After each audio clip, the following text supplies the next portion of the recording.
All right, this is the part 2 recap of the Thanksgiving trip to Tennessee and the lessons learned and the things that happened and the ways that they overarch and connect with the rest of what's been going on. So in part 1, we covered one of the potentially 4 Kings of Cups, which would mean that 3 out of 4 have been identified. There's still one more. The wave. But we are going to harness momentum. We are just going to go with the flow. We are going to allow this last King of Cups to come to us. Whatever relationship is there, that one's different than the others. And it is divinely guided. So, one of the King of Cups was an old best friend who, as soon as Mercury retrograde started again, popped back up and we reconnected. We've been talking, just shooting the shit, apologizing for the past, maybe getting back to normal. And then the other King of Cups is someone in a friend group who has been wrestling with avoidant attachment styles and like all sorts of that stuff. It's very aloof. And there's a transition happening in that energy, but we don't know exactly what's going to go on with that yet. There's a lot hidden from us, but we know that our position is secure and we are not going to be effectively moved or changed by somebody else's energetic desires. We are following Spirit's guidance in its entirety. And there's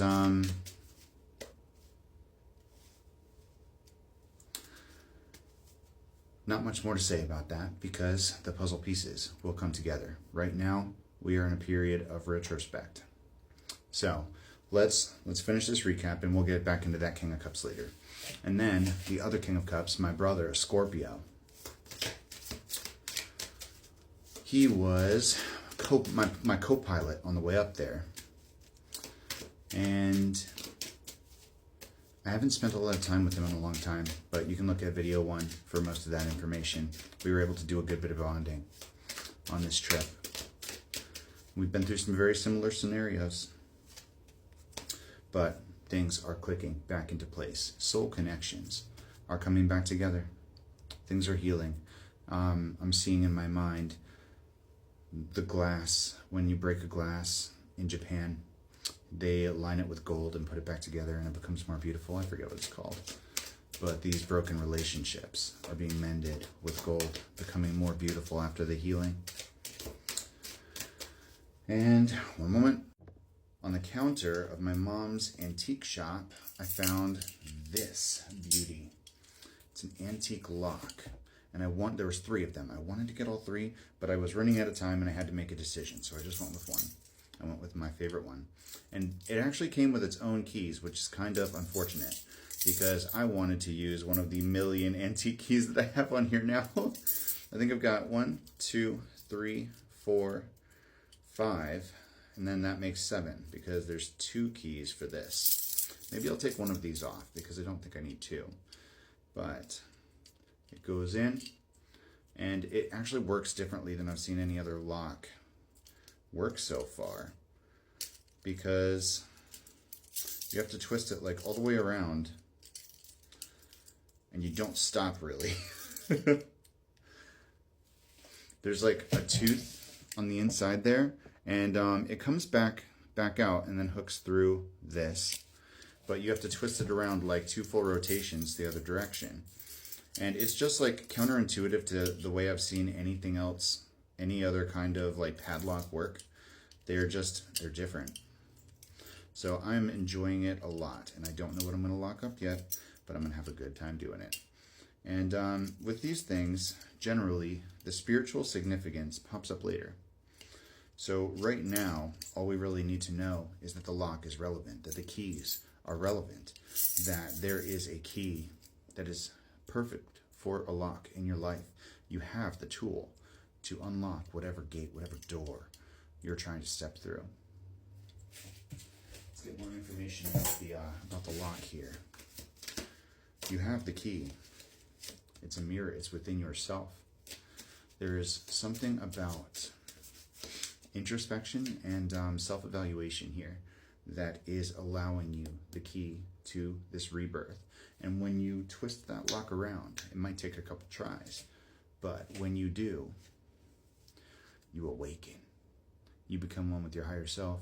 You unlock some kind of latent gift, but there's something that you need to move in silence with regarding this expansion of your abilities, this upward spiral, this ascension, because that's what that is. The awakened, the Black Panther, the upward spiral, this is an ascension. And we are always in the state of ascension and ascending. You have quantumly already ascended and are ascending still. It's an action. It's something that you are actively doing, that you are actively participating in. Anybody that says there's a finish line is lying. Typically, when somebody thinks that somebody else has reached the pinnacle of ascension, they don't understand the concepts with which they're dealing with, because change and surrender, being humble, not residing in your ego, it leaves you in a space where that no longer matters, because you are being pushed by spirit in a direction, and they give you choices. You can choose different pathways to your ascension, your goals, your purpose, your mission, the destination that they have for you. But at the end of the day, you are an instrument of spirit. You are not better than anyone else. And the people that think they know everything are usually the ones that are humbled the most.